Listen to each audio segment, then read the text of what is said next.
오늘 이 디모데전서 1장 12절부터 17절까지 짧은 6절 안에는 사도 바울의 개인적인 고백, 신앙의 고백, 간증이 들어 있습니다.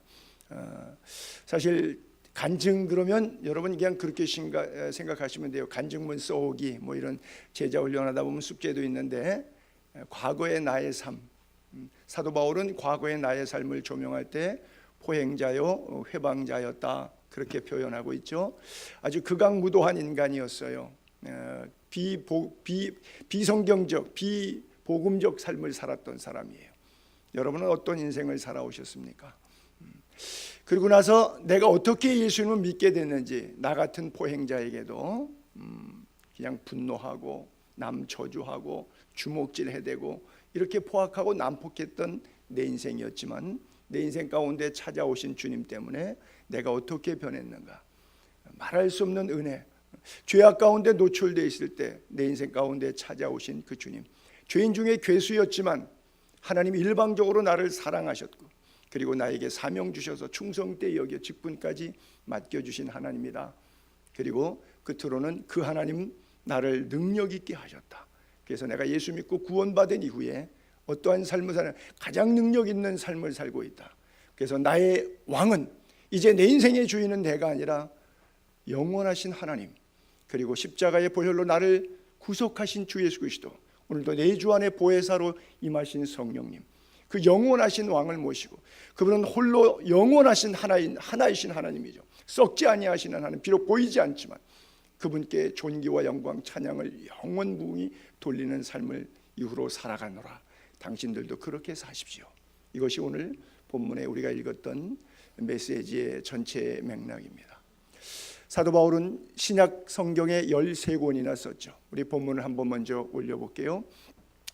나를 능하게 하신 그리스도 예수, 우리 주께 내가 감사함은 나를 충성되이 여겨 내게 직분을 맡기심이니, 내가 전에는 비방자요 박해자요 포행자였으나 도리어 긍휼을 입은 것은 내가 믿지 아니할 때 알지 못하고 행하였습니다. 지금 계속 내가에다가 줄을 조금 굵은 줄을 쳤는데, 바로 개인적인 자기 신앙의 고백의 간증을 이야기하고 있습니다. 비록 그가 신약 성경의 13권의 성령의 감동을 입어서 성경을 쓰게 되었죠. 드로아에 갔을 때 밤새 설교했는데, 유두고라고 하는 청년이 졸다가 마침 3층 높이 되는 곳에서 창문턱에 이렇게 걸터 앉았다가 졸았는데, 어떻게 뒤로 이렇게, 좀 표현 이상한데 발라당 자빠라진 것 같아요. 그래서 그냥 죽었는데 다시 또 하나님의 은혜로 기도하는 가운데 살려내기도 하고, 또 루스드라에서 돌에 맞아서 죽은 줄 알고 성 밖에 내쳤는데 다시 또 일어나서 분연히 이고니온 더베로 복음을 전하러 계속해서 가고, 에페소에서는 많은 병자들을 고치는 기적들이 왔는데, 심지어 어떤 병자는 몸이 너무 위중해서 기도받으러 올 수가 없으니까 사도 바울이 텐트 메이킹 한다고 앞치마 가지고 있었는데, 가죽을 수선하는 직업을 하다 보니까 앞치마를 대고 있었는데, 그 앞치마를 잠깐 좀 빌려가지고 갔다가 환자에다가 얹었는데 그 병이 낫기도 하고, 이런 하나님의 놀라운 능력 역사를 나타냈던 그런 사람이지만, 그럼에도 불구하고 내가 그 이전에는 바로 비방자요 박해자요 폭행자로 살았다 그래요. 아마 젊은 혈기에 주먹질을 많이 썼던 그런 친구였던 것 같아요. 그럼에도 불구하고 하나님께서 나를 주도적으로 내 인생 가운데 찾아오셔서 나를 만져주셔서, 심지어 진실하게 여겨주셔서 일꾼으로 만들어주었다. 그렇죠? 나를 충성되이 여겨서 내게 직분을 맡기셨다. 간혹 가다가 깡패 출신 가운데서도 목사님들도 있고 그렇잖아요. 뭐 간증을 들으면 파란만장하잖아요. 사실 우리 교회 잠깐 전도사 생활했던 우리 김승호 형제도 자기, 우리 다 알지만 개인 간증 들어보면 정말 잊기 어려운, 그렇죠? 10여 년 동안 감옥에 주목 써가지고 깡패 부두목으로 3번씩이나 들락날락하고, 정말 인천에서 낫 2자로 짓고 50명하고도 한 번 싸워갖고서는 신문에도 나고, 뭐 하여간 인생을 파란만장한데 지금 교회 개척해서 목회하잖아요. 하나님의 은혜가 참 귀해요. 하나님께서 사도 바울같이 한때 그 영혼을 쓰시지 않을까 생각해요. 근데 저구저리 있다가 저는 느끼는 것이, 그런 나쁜 사람, 즉 비방자, 박해자, 폭행자이지만 하나님께서 그런 사람은 안 쓰겠지만 하나님은 쓰신다는 거예요. 그런 나를 충성되이 여겨줬다. 여러분, 사람 살면서 제일 기분 좋을 때가 언제죠? 상대가 내 말을 믿어줄 때, 내가 좀 실수하고 잘못해도 끝까지 나를 지지해 줄 때. 요즘에 제가 사뭇 연말 연시를 지나면서 굉장히 내 가슴이 행복해요.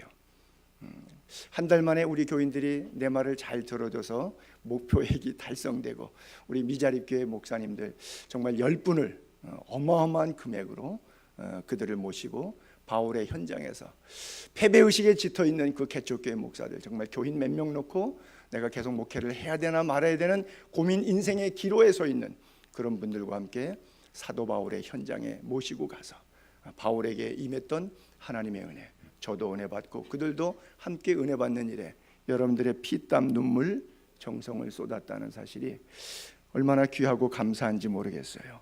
그래요. 많은 성도들이 저를 믿어주고 제 목회를 밀어주고 이끌어주어서 감사하고, 어떤 분은 앞에서 끌어주고, 어떤 분은 뒤에서 밀어주고, 어떤 분은 옆에서 붙잡아주고, 참 자기 안 나타내려고 겸손하게 은밀하게 섬기는 모습들을 보면서 제가 많은 감동을 받고 또 참 기쁨을 얻고 성도들에게 고마움을 느껴요. 그 치유상담 대학원까지 차린 그 정택이라고 하는 목사님이 있는데, 그분은 전라도 신안 아파트의 작은 섬에서 났는데 아버지는 이 섬에 살고 또 새 마누라는, 두 번째 마누라는 저쪽 섬에 살고 왔다 갔다 하면서 여러 남매를 낳으면서 굉장히 가정이 복잡하고 또 경제적으로 비패하고 그런 인생을 살았어요. 그리고 그 섬에는 입만 열면 욕을 한대. 그래서 외지에서 예수 믿는 선생님이 와가지고 이 문맹인 섬 아이들에게 글을 가르쳐 주겠다고 자원봉사로 거기서 봉사활동을 했는데, 그 선생님이 3년 동안 있는 동안에 마을이 완전히 복음으로 개화가 되는데 하나 안 고쳐지는 게 있더래요. 욕이 안 고쳐지더래. 욕은 그들의 언어였기 때문에 욕을 욕으로 받지 않죠. 엄마가 딸을 부를 때도 정자야 이리 와봐라 그러면 되는데, 정자야 이년아 이 오사랄로마 빨리 와라 뭐 이런 식으로 뭐 말끝마다 욕이 붙어야지, 욕이 안 나간 말이 안 되는데, 그래서 그것을 고치겠다고 그 학교는 아이부터 어른까지 있는 문맹태치 학교였으니까 그냥 어덜트 스쿨 같은 거죠. 그래서 3년 만에 선생님이 작정을 했대요. 이번에 종이 딱지 한 10개씩을 다 똑같이 나눠주고 욕하면 서로 딱지 뺏는 거예요. 제일 많이 모은 사람에게 상 주고 다 뺏긴 사람은 운동장에 빨가벗겨서 한 바퀴 도는 거다, 빤스바람에. 그러고서는 2주간을 실험을 했는데 서로 뭐 딱지가 왔다 갔다 했다는 거예요. 또 욕이 튀어나오면은. 근데 이 정택이 한 사람만 다 뺏긴 거예요. 그래서 선생님이 너는 빤스바람에 이렇게 돌리면 몸이 약하니까 감기 걸리는지 모르니까 너는 그 대신 매 10대로 내가 대신하겠다. 그래서 교무실에 데려가서 손바닥 내놓으라 해서 매를 갖다가 떼는데, 매를 때리면서 선생님이 울더래요. 내가 너를 얼마나 믿었는데, 내가 너를 얼마나 믿었는데. 근데 갑자기 그 얘기를 듣는 순간 정택이 목사님의 인생이 변했대요. 그 어린 시절에 나를 믿어주는 사람이 있었다니. 우리 부모도 나를 믿지 않고 맨날 두들겨 패기만 했는데 내 인생에 이분이 나를 믿어줬구나. 그러고 나서 자기 입에 지금까지 욕을 한 번도 한 적이 없대. 그렇게 결단했다는 거죠. 여러분, 사람이 사람을 한번 믿어줬다는 사실에 대한 그 신뢰감, 이것이 인생을 바꾼 거예요.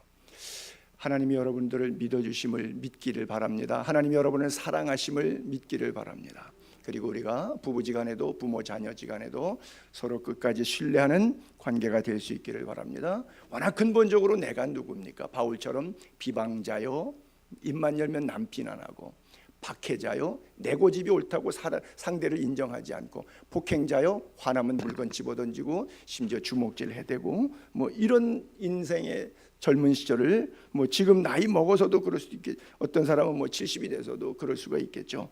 그런 인간이었는데, 그러나 사람은 또 바울이 저거 하고 돌아다닐 때 자기가 율법으로는 흠이 없다고 생각했지, 자기가 저런 인간이라고 생각, 다 하나님을 위한 열심.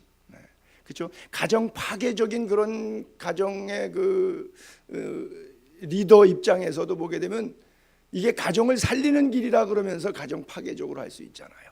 그렇죠? 교회도 마찬가지, 어떤 공동체도 마찬가지. 사람은 각자가 다 자기가 볼 때 스스로 자기가 괜찮은 사람이라고 생각해요. 물론 하나님의 눈으로 보는 건 아니지만 사도 바울이 스데반을 때려 죽일 때도 우리 사도행전 7장 59절부터 그 8장 1절까지 이렇게 써 있거든요. 그 석절이 쭉 연결된 구절인데, 그들이 돌로 스데반을 치니 스데반이 부르짖어 주 예수여 내 영혼을 받으시옵소서 무릎 꿇고 크게 불러 이르되 주여 이 죄를 그에게 돌리지 마옵소서 이 말을 하고 자니라. 그리고 저기선 7장과 8장으로 이렇게 떨어져 있지만 실정은 그 다음 절입니다. 사울은 그가 죽임당함을 마땅히 여기더라. 사울이 죽였는데 나중에는 자기가 잘못한 줄 알았어요. 그러나 그 당시에는 마땅히 여기다. 너 스데반은 죽어 마땅한 놈이야. 뭐 이러고 온갖 혈기를 다해서 자기가 포행한 그런 사람이었다라고 하는 거예요. 우리가 예수 그리스도 영접하기 전에 나 자신과 예수 그리스도를 영접한 이후에 나 자신 분명히 다른 사람이 되어야 됩니다. 사도 바울은 그랬잖아요. 나의 나된 것은 하나님의 은혜로다. 할렐루야. 열심이 대단히 좋은 것 같지만 잘못된 열심은, 그릇된 열심은 아주 위험한 거예요. 이게 바울이 자기가 깨달은 거예요. 내가 스데반 사건을 통해서 내 열심의 방향이 잘못됐구나.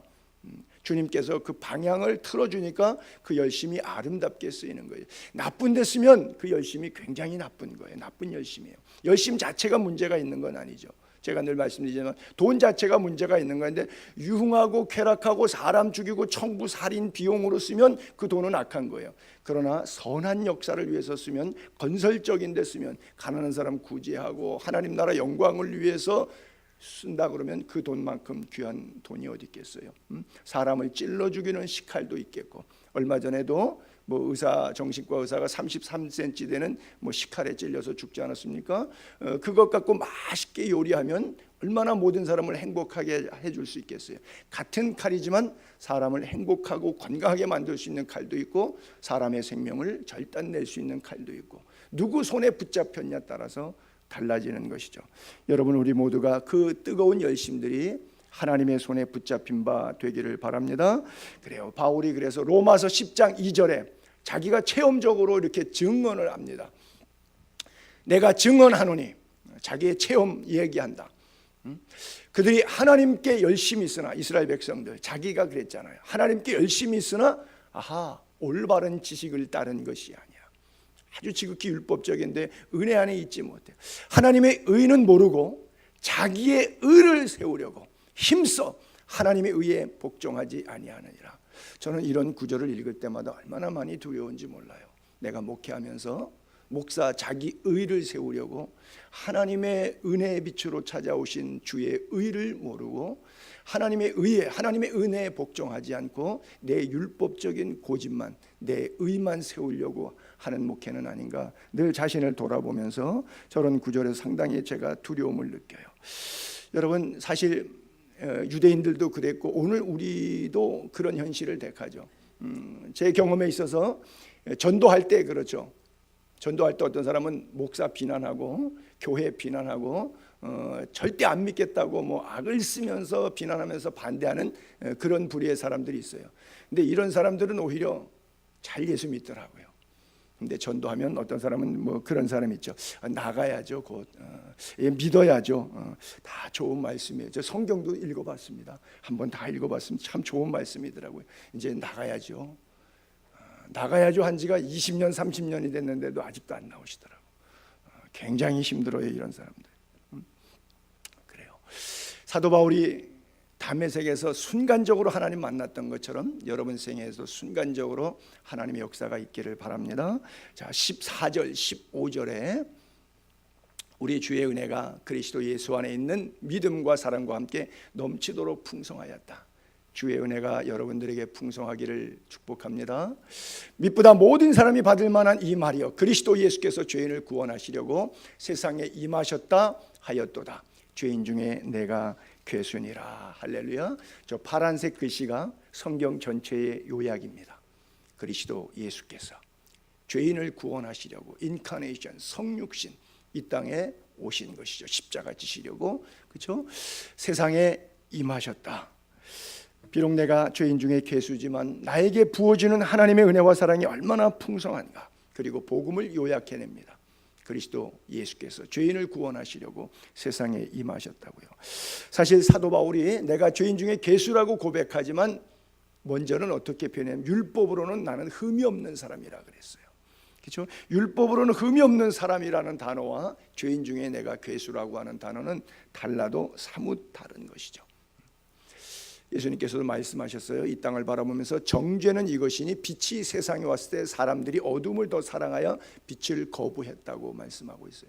예수님이 내가 가면 보혜사 성령을 너희에게 보내주시겠다고 했는데 그 보혜사 성령이 오면 너희들이 죄에 대하여 세상을 심판하고 세상을 책망하시기 위해서, 그래서 그리스도를 깨닫게 하기 위해서 보혜사 성령이 우리 가운데 오신다고 말씀하고 있어요.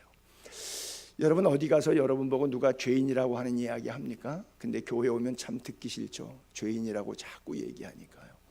그렇죠? 그러나 여러분 어디 가서 그 죄를, 여러분들이 실제 죄인인데 아무도 여러분들을 죄가 있어도 죄인이라고 말하지 않는데 하나님만은 말씀에서는 우리를 죄인이라고 말해요. 그 죄를 회개해야 돼요. 이 죄를 씻어야 돼요. 사람이 더러운데 안 씻으면 되겠어요? 육신도 그렇거든 하물며 영적인 건 더 말할 필요가 없죠. 이 죄를 그대로 방치해 두면 이 죄가 내 안에서 자랍니다. 욕심이 잉태한 즉 죄를 낳고 죄가 장성한 즉 사망에 이르느니라 그랬잖아요. 그래서 죄는 빠르게 성장해요. 그리고는 하나님과 관계를 분리시켜요. 죄라고 하는 것이 아말타이라 그러는 거랬죠. 뭐예요? 빗나간 화살이라 그러는 거잖아요. 분리시키는 거예요. 나누는 거예요. 그리고 결국은 현재뿐 아니라 미래의 영원한 형벌을 분명히 가져다 주는 거예요. 그전에 뭐 에볼라도, 에이즈도, 뭐 메르스도, 사스도 뭐 치사율이 25%니 50%니 70%니 뭐 이런 얘기하지만 죄의 싹은 사망이요. 죄는 치사율이 100%예요. 100%. 믿습니까? 그래요. 그렇다면 우리가 어떻게 살아야 될까? 내가 사는 게 아니라 내 안에 그리스도가 살게 하셔야 돼요. 우리가 잘 아는 갈라디아서 2장 20절 우리 한번 다 같이 읽습니다. 시작. 내가 그리스도와 함께 십자가에 못 박혔나니 그런즉 이제는 내가 사는 것이 아니요 오직 내 안에 그리스도께서 사시는 것이요. 이제 내가 육체 가운데 사는 것은 나를 사랑하사 나를 위하여 자기 자신을 버리신 하나님의 아들을 믿는 믿음 안에서 사는 것이라. 할렐루야. 하나님의 믿음 안에서. 여러분 안에 누가 살고 있어요? 예수 그리스도가. 여러분의 주인이 바로 누구입니까? 예수 그리스도이기를 바랍니다. 여러분 구약의 모세가 왜 위대해요? 모세가 위대한 거예요. 모세를 모세되게 만드신 하나님이 위대한 거예요. 바울이 위대한 겁니까? 바울을, 그 포행자를 바울되게 하신 하나님이 위대한 겁니까? 사실 출애굽기 3장에 떨기나무 가운데 음성 듣고 발에 신을 벗으라, 그리고 부르심의 소명을 너무 확실하게 받았어요. 그 이상 부르심의 소명을 확실하게 받은 인간이 어디 있겠어요? 나무가, 떨기나무가 불타는데 소멸되지가 않는, 타지 않는 그 불 속에서 친히 주의 음성을 들었어요. 얼마나 놀랐겠어요. 불이 안 타고 소리가 들리는데 하늘로부터 장엄한 하나님의 음성이 들리고 내 이름을 부르면서 모세야 내가 선 땅은 거룩한 땅이니 내 발에 신을 벗으라. 그 정도 됐으면, 그 정도의 소명이 있으면 사명감이 불탈 것 같은데 당장 3장 이후에 4장 넘어가게 되면 못 간다 그래요. 하나님이 물어요. 내 손에 무엇이 있느냐? 지팡이입니다. 던져봐라. 뱀 되죠. 다시 집어라. 다시 지팡이 되죠. 네 손을 가슴에 넣어라. 문둥병 되죠. 다시 넣어라. 다시 여전하게 새살이 돋아오죠. 그때 나는 혀가 둔해서 입이 뻣뻣해서 못 갑니다. 하나님이 이렇게 말씀하세요. 모세야, 입을 누가 지었느냐? 혀를 누가 지었느냐? 내가 너와 함께 할 테니까 너 입에 말을 줄이라. 가라. 그렇죠?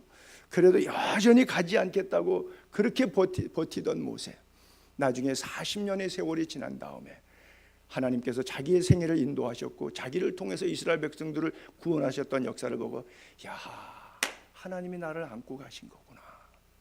우리 신명기는 모세 5경 가운데 창세기, 출애굽기, 레위기, 민수기, 신명기 마지막 책이에요. 이제 광야 40년 끝나고 그리고 주었던 메시지예요. 자, 신명기서 1장을 한번 올려볼게요. 광야에서도 사람이 마지막 고별적인 설교입니다. 백성들 40년 끝자락에 이야기하는 거예요. 광야에서도 사람이 자기 아들을 낳는 것 같이, 자기 아들을 낳는 것 같이 너희 하나님 여호와께서 너희가 걸어온 길이 어디예요? 40년 광야잖아요. 그 광야 나그네 인생길을 우리를 안고 걸으셨다는 거예요. 이곳까지 이르게 하셨다. 그는 너희보다 먼저 길을 가셔서 텐트 칠 곳을 미리 찾으시고 낮에는 불기둥으로 인도해 주시고 밤에는 불기둥으로 낮에는 구름기둥으로 인도해 주셔서 어디로 가야 될지 손가락으로 딱딱 집어주듯이 갈 길을 지시해 주신 분이 아니냐. 그래요. 여러분, 제가 그 안아주심이라고 하는 그 너희를 안았다라고 하는 표현 때문에 제가 하나 세상적인 예화를 쓰겠는데, 아주 오래전에 타임지에 나왔던 사진하고 그 글인데 그 잠깐 사진 한 장 볼게요. 여러분들이 아마 인터넷에서 보셨던 사진일 거예요. 태어난 아이의 두 아이 쌍둥이의 모습인데 저게 이렇게 간호사가 이렇게 해준 게 아니고 못 움직이는 아이인데 한 인큐베이터에 넣었더니 지가 언니가 동생을, 딸 둘인데 언니가 동생을 끌어안은 사진인데 타임즈 기사 타이틀이 이렇게 떴어요. 생명을 구한 가장 작은 포옹. 그렇죠? 자, 제가 그 구절을 읽어볼게요. 생명을 구한 가장 작은 포옹. 1995년 미국 매사추세츠 메모리얼 병원에서 카이리 잭슨과 브리엘 잭슨이란 두 쌍둥아이가 태어났다. 두 자매는 안타깝게도 예정일보다 12주나 일찍 세상에 나오는 바람에 몸무게가 1kg밖에 되지 않았다. 게다가 동생인 브리엘은 심장에 결함이 있었기에 의사들은 브리엘이 오래 살지 못하리라 예상했다. 아기들은 인큐베이터 안에서 생존을 위한 투정을 벌였다. 다행히 언니 카이리는 날이 갈수록 건강 되찾았지만 브리엘은 예상대로 점점 쇠약해지며 수차례 죽음의 문턱 넘나들었고 의사들도 더는 손쓸 방법이 없었다. 모두가 아이의 죽음을 받아들일 때였대. 브리엘을 돌보던 게일이라고 한 간호사 담당 의에게 한 가지 제안을 했다. 카이리와 브리엘을 인큐베이터에 함께 있게 하자고. 의사들은 처음에는 의료 규정에 어긋난다며 반대했고, 하지만 19년 경력 게일 간호사는 마지막으로 이 두 자매를 함께 있게 하자고 애원했고요. 결국 게일 간호사는 담당 의사 또 부모 동의를 얻어냈고, 게일 간호사는 재빨리 언니 카이리를 인큐베이터에 꺼내서 아픈 동생 인큐베이터에 눕혔죠. 그러자 작은 공간에서 놀라운 광경이 펼쳐졌습니다. 언니가 천천히 몸을 돌리더니 아픈 동생을 껴안은 것입니다. 작은 몸들의 포옹을 경외의 눈으로 지켜보던 의료진은 곧 더 놀라운 일을 겪게 됩니다. 포옹을 하고 있는 사이 위험 수위에 있던 브리엘이 혈액 내 산소 포화도가 정상이 된 것입니다. 각종 수치들이 차례로 정상으로 돌아오고 브리엘이 숨을 고르게 쉬자 자신들이 기적의 한가운데 있다는 걸 깨달았습니다. 마침내 브리엘은 살아났습니다. 당시 환희와 기쁨에 젖었던 한 의사가 포옹하고 있는 두 아이를 카메라로 찍었습니다. 의사는 이 사진에 생명을 구하는 포옹이라 이름을 붙여 기적이 부른 감동을 많은 사람들에게 전파해 주었습니다. 현재 두 쌍둥이는 무척이나 건강한 모습으로 성장하였고 그 모습은 많은 사람들에게 따뜻함을 전해 주었습니다. 그래요. 자, 이 세월이 오래됐으니까 쟤들이 컸겠죠. 쟤들 큰 사진, 얼굴 사진 한번 볼까요? 이뻐요? 저는 이 기사를 물론 옛날 거지만 보면서 인간 자매도 피를 나눈 가족이라고 하는 관계 속에서 안아주어도 생명이 살아나는데 하나님이 우리를 안아주시면, 모세가 그렇게 표현했잖아요. 40년 광야에서 하나님이 안아서 구름기둥 불기둥으로 인도해 오셨다 그러잖아요. 여러분, 하나님의 숨길을 느끼십니까? 그래요. 생명의 주인이신 하나님이 안아주시면 우리가 영혼과 육체가 온전한 구원을 받게 됩니다. 이 위대한 사랑의 힘이 바로 생명의 주인이신 하나님으로부터 나온 거예요. 그래서 God is love. 하나님은 사랑이라고 말하고 있는 거예요. 하나님이 세상을 이처럼 사랑하사 독생자를 주셨으니 누구든지 저를 믿기만 하면 영생 얻는 길을 우리에게 열어주셨다고 말씀하고 있어요. 자, 16절을 볼게요. 사도 바울이 그러나 내가 긍휼을 입은 까닭은 예수 그리스도께서 내게 먼저 일체 오래 참으심을 보이사 후에 주를 믿어 영생 얻는 자들에게 본이 되게 하려 하심이라 그랬어요. 본이 되게, 샘플 되도록 하나님께서 자신을 그렇게 사용했다라고 하는 거예요. 여러분, 그 비발디, 이태리의 작곡가고 바이올린 그 연주자로 유명한 사람이죠. 비발디의 사계라고 하는 클래식 뮤직, 아마 젊은 시절에 다방 커피숍 좀 다녔던 분들은 경음악 많이 들으셨을 거예요. 아마 귀에 그 멜로디가 좀 이렇게 리드미컬하게 좀 들릴 거예요. 이 바이올린의 아주 세계적인 대가죠. 그가 연주를 한다니까 아주 비싼 가격인데 어마어마하게 많은 사람들이 그 연주에 모였는데 그 연주에는 어떤 연주회냐면 전 세계에서 가장 비싼 바이올린, 금액을 헤아릴 수 없는 그 바이올린으로 연주한다. 그러니 그 바이올린 연주하는 분이 세계에서 가장 비싼 악기로 연주한다. 그러니까 사람들이 그냥 뭐 암표를 사고도 거기 뭐 다 와서 입취여지 없이 빼곡하게 앉았어요. 연주를 끝난 다음에 박수와 같은, 우리와 같은 박수가 막 터졌는데 그 박수 소리 끝 무렵에 갑자기 바이올린을 땅바닥에다가 내리쳐서 뽀개기 시작했어요. 사람들이 기겁을 하고 놀랬죠. 그리고 비발디가 얘기해요. 이거 그 세계에서 제일 비싼 악기 아닙니다. 그냥 싼 거 시장에서 아무거나 사온 겁니다. 관객들은 속은 느낌이었겠죠. 그러나 연주자가 누구였냐에 따라, 여러분 가끔 그럴 때 있잖아요. 동일한 피아노인데 앉아서 치다 보면 아주 실력 있는 분이 치면 들을 때, 전달될 때 다른 느낌이 있죠. 악기가 같은데도 누가 연주하냐에 따라서 굉장히 막 눈물 흘릴 정도로 감동적이고 그냥 그저 그럴 때가 있지 않습니까? 여러분, 인간은 어떤 인간이야? 바울처럼 뭐 포행자, 모세처럼 말씀을 거부하는 자, 거역하는 자 아무 상관없어요. 그러나 하나님의 손에 붙잡히기 전에 바울의 모습, 이후의 바울, 그렇죠? 하나님의 손에 쓰임받기 이전의 모세와 40년 동안 양똥치고 미디안에서 인생 타령하던 그 모세와 40년 광야에서 하나님의 품에 안겨서 출애굽시켜서 아브라함에게 약속하셨던 너로 큰 민족을 이루겠다고 하는, 그리고 약속의 땅으로, 가나안 땅으로 횃불 언약을 통해서 돌이키겠다고 하는 그 약속의 중심에 리더십을 발휘하고 있는 하나님의 사람 모세와 똑같은 모세고 똑같은 바울이지만 그렇게 달라요.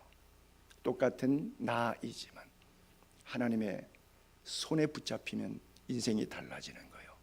여러분의 인생의 주인은 누구십니까?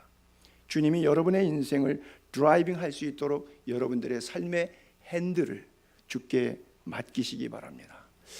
예를 들어 무면허 운전수가 차를 몰고 간다면 얼마나 불안하겠어요. 그러나 경력자가 차를 몬다면 얼마나 편안하게 갈 수 있겠어요. 하나님의 손에서 내 인생이 드라이빙 될 수 있다면 그것은 가장 복된 길로, 안전한 항구로 들어가게 될 것입니다. 바울은 그것을 모든 사람들에게 주시는 것이지 특별한 특정인에게 주는 것이라고 말하고 있지 않습니다. 성경의 인물, 뭐 바울이니까 그럴 수 있었고 모세니까 그럴 수 있지, 나는 아니야라고 말하지 말라는 것이 사도 바울의 이야기입니다. 그가 마지막 썼던 디모데후서 4장 8절에 보게 되면, 이제 후로는 나를 위하여 의의 면류관이 예비되었는데 주 곧 의로우신 재판장이 그날 나에게 주실 것이다. 그렇죠? 자신에 대해서 스스로 인정합니다. 그러나 내게만 아니라, 나래서가 아니라, 바울 이래서가 아니라 주의 나타나심을 사모하는 제2의 제3의 바울에게도, 즉 모든 자에게도, 그렇죠? 누구든지 바울처럼 또 모세처럼 쓰임 받을 수 있다라고 이야기합니다. 마지막으로 17절 올려볼게요. 영원하신 왕, 곧 썩지 아니하고 보이지 아니하고 홀로 하나이신 하나님께 존귀 영광 영원 무궁하도록 있을지어다. 아멘. 그랬어요. 여러분 한번 우리 아멘만 해볼까요? 아멘. 예. 그 다음에 이제 이건 도였고요. 그 다음에 네로 할게요. 아멘. 자, 그 다음에 마지막 높은 도로 올라갈게요. 아멘. 뭐 아멘을 연습해서 좋은 건 아닌데, 여러분 성경에는 아멘이라는 단어가 많은데 예수님께서도 원어적으로 말하면 내가 진실로 진실로 너희에게 이르노니 뭐 수없이 많이 그랬는데 그게 한국말로 진실로가 원어적으로는 아멘, 아멘이에요. 그래서 말씀 이후에 아멘이라고 하는 단어가 성경에 많이 나오는데 예수님 말씀하실 때는 아멘을 먼저 선포하고 말씀하신 경우들이 더 많아요. 그것은 뭐예요? 반드시 이루어질 것에 대한 확신을 얘기하는 거예요. 우리가 주로 유효하다, 또 동의한다, 또 찬양한다고 하는, 영광 돌린다고 하는 메시지까지 그 안에 품고 있죠. 시편에 보게 되면 할렐루야, 아멘이라는 표현들이 나오는데 요한계시록은 아멘 1세기예요. 네 생물이 계속해서 아멘. 보좌가 둘렸는데 12장로들이 12장로들이 아멘한다. 그렇죠? 주의 하늘 천군 천사들이 화답할 때 아멘한다. 뭐 계속 요한계시록 마지막 장 그 22장에서도 20절 21절에 아멘 주 예수여 오시옵소서, 주 예수 그리스도의 은혜가 모든 자들에게 있을지어다 아멘 끝나잖아요. 그래서 성경을 태멘, 태초에 하나님의 천지를 창조하시니라, 성경 첫 글자가 태자고, 그리고 주 예수의 은혜가 모든 자들에게 있을지어다 아멘으로, 맨으로 끝나서 맨, 태멘 끝나잖아요. 그렇잖아요. 그래서 우리가 성경은 태멘의 책이다, 이렇게 그런 표현도 쓰는데, 우리가 우리의 삶 속에서, 인격 속에서, 물론 예배 시간에 은혜가 될 때 아멘 할 수도 있겠지만, 또 기도에도 우리가 당연히 모든 자가 대표로 기도한 사람의 그 기도를 나의 기도로 받아들여서 그렇게 이루어지기를 원합니다 하고 동의어로 아멘 하기도 하지만, 여러분들의 삶이 아멘이 되기를 바랍니다. 그리스도 예수 안에서 얼마든지 예가 되나니 그러므로 아멘하여 하나님께 영광을 돌릴지니라 그랬거든요. 여러분들의 삶이 아멘의 삶이 될 수 있기를 바랍니다. 사도 바울이 그랬잖아요. 영원하신 왕, 썩지 아니하시는 하나님, 보이지 않는 하나님, 홀로 하나이하신 하나님. 여러분, 그분에게만, 여러분들의 생애 가운데서도 그분의 존경받고 존귀함을 받고 영원 무궁히 세세토록 찬양, 영광, 존귀, 높임 받게 되기를 바랍니다. 여러분, 왕은 영원한 왕이 없어요. 저게 그냥 하나님을 수식한 표현에 사용됐기 때문에 쉽게 읽어지는 단어지만, 단어를 문법적으로 해석을 해보면 이 땅에 영원한 왕이 있습니까? 없어요. 여러분, 대한민국의 5,000년 역사라고 하는데 5,000년 역사 동안에 왕이 몇 명 있었을 거예요. 그 왕 가운데 여러분이 알고 있는 사람은 한 10손가락, 뭐 20손가락 되겠어요? 얼마 안 돼요. 모든 5,000년 역사 가운데 기억되지 않아요. 그런데 주권이 바뀌지 않는 영원하신 왕이 있어요. 그분이 바로 우리 안에 계신 예수 그리스도입니다. 그분 영원하신 왕, 썩지 않고 보이지 않고 홀로 하나이신 하나님, 그 은혜를 깨닫게 되기를 바랍니다. 그래요. 바로 예배가 그리스도인의 삶의 중심이 되어야 될 이유가 여기에 있는 거예요. 사도 바울이 다메섹 도상에서 주님을 만난 다음에 180도 완전히 바뀌어서 모든 것들을 배설물로 여기게 되었죠. 왜요? 예수 발견하고 보니까 존귀와 영광이 예수 그리스도에게만 있지 다른 물질적, 상황적, 환경적 요소로부터 나오지 않더라고 하는 것을 깨달은 거예요. 그래서 자기가 가졌던 상황적, 물질적 요소들은 오히려 배설물처럼 내려놓고 그리스도를 발견하고 그 주님을 찬양하는 일에 그의 삶이 변화된 거예요. 우리 모두 변화될 수 있기를 바랍니다. 그리고 발견할 수 있게 되기를 바랍니다. 신앙이 금년 한 해는 좀 이렇게 한 계단 더 올라오고, 키도 조금 어린아이들이 해가 덜하면 이렇게 조금 자라듯이 영적으로 여러분들이 더 성숙할 수 있게 되기를 바랍니다. 아이들은 부모가 누군지는 알지만 부모에게 대한 고마움은 어렸을 때는 몰라요. 그렇잖아요. 아이들이 부모에 대한 고마움 알아요? 몰라요. 근데 성인이 되고, 적어도 나이가 한 20살 가까이 이렇게 되고 성인이 되면, 미성년자에서 벗어나면 그때 하나 둘씩 깨닫기 시작해요. 우리가 막 중생했을 때는 하나님에 대한 인식은 있는데 하나님에 대한 감사함이 별로 없어요.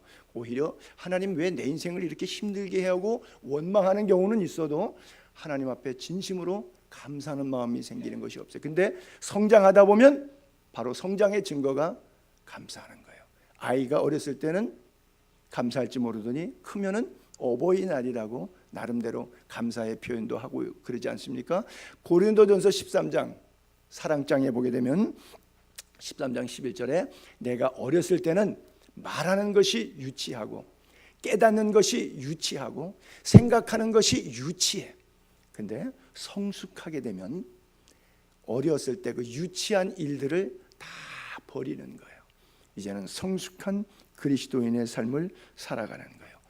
예수 믿고 믿음이 성숙했다고 하는 것은 모든 인생길에 있어서 삶의 중심이 나였는데 그리스도에게로 초점이 바뀌는 거예요.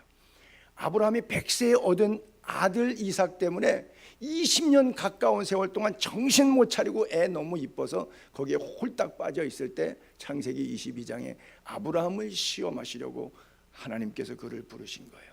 아들 이삭을 바치라. 하나님 이삭 안 잡수셔요. 여호와 이레를 통해서 그에게 시험만 하시는 거예요. 여러분, 하나님이 우리에게 시련과 환난과 연단을 주실 때 우리를 죽이려고 하는 게, 사탄은 달콤한 거 줘가지고 달콤한 거 먹다가 죽게 만드는 게 사탄이었거든요.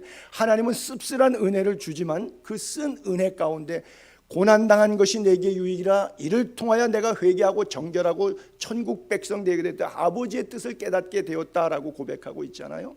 바로 하나님이 때때로 씁쓸한 은혜를 주실 때가 있지만 그 쓴 은혜 가운데 꿀송이보다 더 하나님의 말씀이 나의 삶을 복되게 이끌어 가심이 있음을 깨닫게 되기를 바랍니다. 왜? 내 인생에 가장 좋은 것, 가장 선한 것을 베풀어 주시려고. 이제야 비로소 내가 나 여호와를 섬기는 줄 알겠다. 창세기 22장에 아브라함을 칭찬하셨던 하나님께서 우리에게 의의 면류관, 생명의 면류관 씌워 주실 거예요. 여러분들의 삶의 무게 중심이 내 힘으로 인생을 살아가는 것이 아니라 나를 능하게 하신 그리스도 예수의 은혜로 이 땅을 승리롭게 살아가게 되기를 주님의 이름으로 축복합니다. 기도하겠습니다.